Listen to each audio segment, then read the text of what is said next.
la mise en cause à la télé algérienne de la France, accusée en gros de barbouzerie.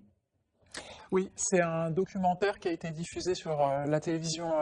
C'est un discours que tient en ce moment le Maroc. D'ailleurs, Emmanuel Macron, en se rendant au Maroc, a remis des archives concernant les frontières, ce qui a été aussi très mal pris par Alger. Donc cette phrase était la phrase. Et évidemment, depuis juillet, donc depuis que la France a reconnu la marocanité du Sahara occidental, et en tout cas soutient le plan marocain, eh bien, les tensions sont vives, l'ambassadeur est rappelé, et il n'y a pas d'ambassadeur depuis 6 mois, et c'est un record. Et la visite السلام عليكم متابعي قناة الإمبراطورية المغربية، نتمنى من الله سبحانه وتعالى تكونوا في أحسن الأحوال. أخونا بالمطور خليكم مع الفيديو ونتلاقاو على بدنياتي المقطع.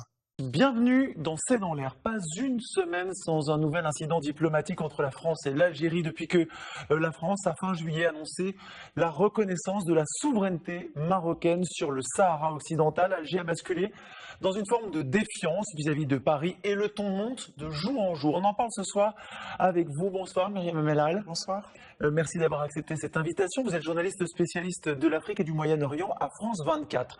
On va commencer, si vous le voulez bien, par le dernier épisode en date. C'était en début de semaine.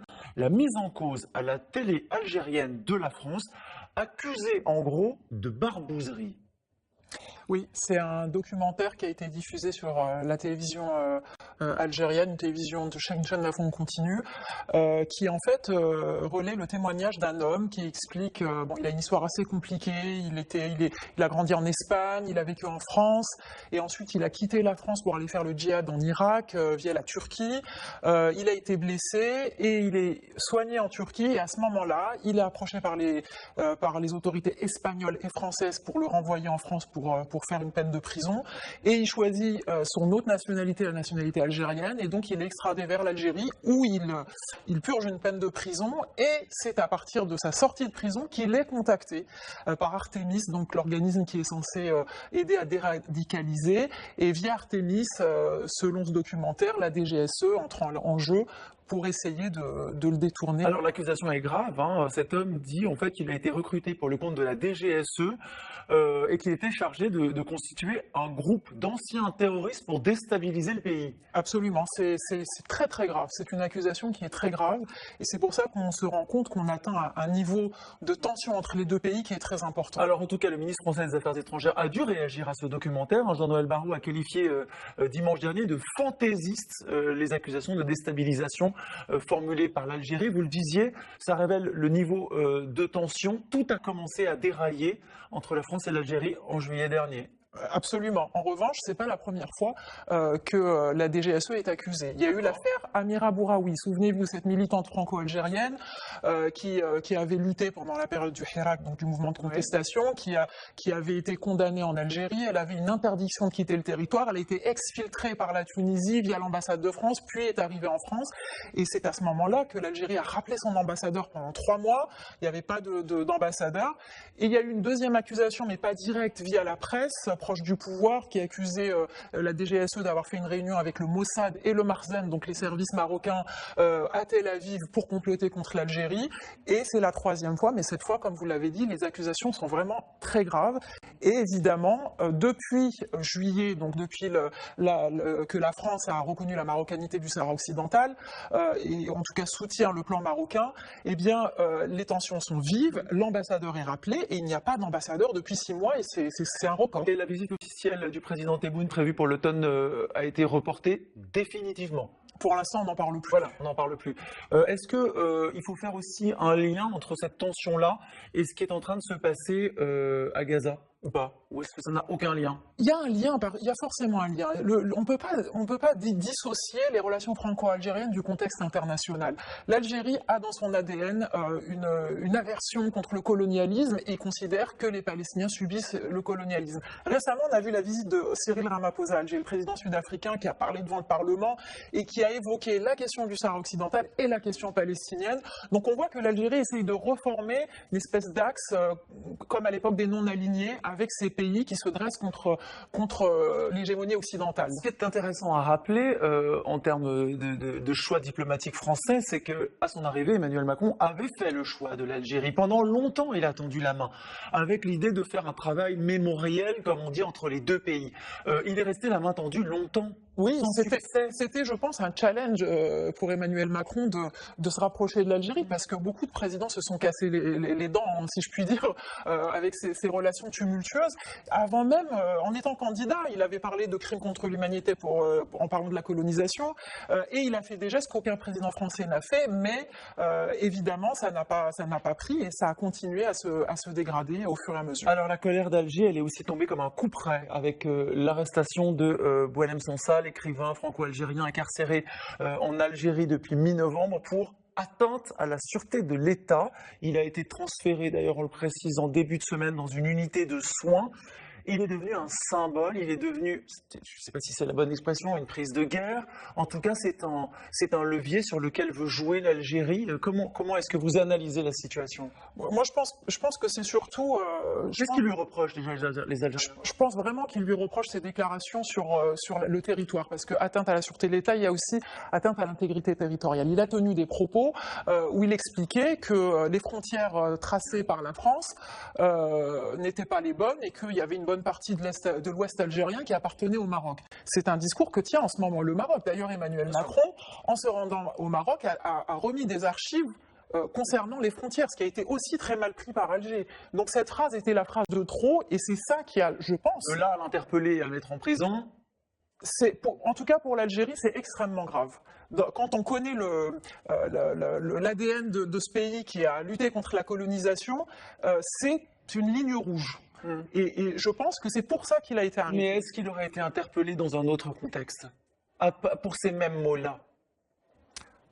Peut-être qu'il aurait été relâché. Ouais. Et je voudrais que vous écoutiez ce que répond l'écrivain franco-algérien Kamel Daoud près-Goncourt, quand on lui demande s'il a un espoir de libération pour Boualem Sansal grâce à la mobilisation en France, partout en France, mais aussi la mobilisation internationale. Écoutez. Je suis pessimiste. Est-ce que ça peut faire bouger les choses? Non. Mais ça participera à ce que le cas de Sansal et d'autres écrivains ne tombent pas dans l'oubli. Il ne faut pas qu'on l'oublie. Il s'agit d'être dans l'endurance et dans le temps. Est-ce que ce régime est sensible à la mobilisation internationale? Non. Il a construit son équation de survie sur le fait que le monde entier nous en veut et qu'il y a un complot international contre nous. Je voudrais que vous vous arrêtiez sur cette phrase. Il a construit son équation de survie sur l'idée qu'il y a un complot international contre l'Algérie. Je pense qu'il y a un contexte aussi qu'il ne faut pas oublier, c'est qu'en ce moment, l'Algérie a des ennemis sur toutes ses frontières. La frontière marocaine, la frontière libyenne, où le fils Haftar est financé par les Émirats arabes unis pour déstabiliser la frontière. Il y a aussi la frontière avec la Mauritanie, où, encore une fois, les Émirats arabes unis veulent faire une base. Il y a la frontière avec le Mali, les Wagner. Donc il y a un contexte qui fait que, effectivement, en Algérie, les autorités sont très inquiètes de voir ce contexte se développer.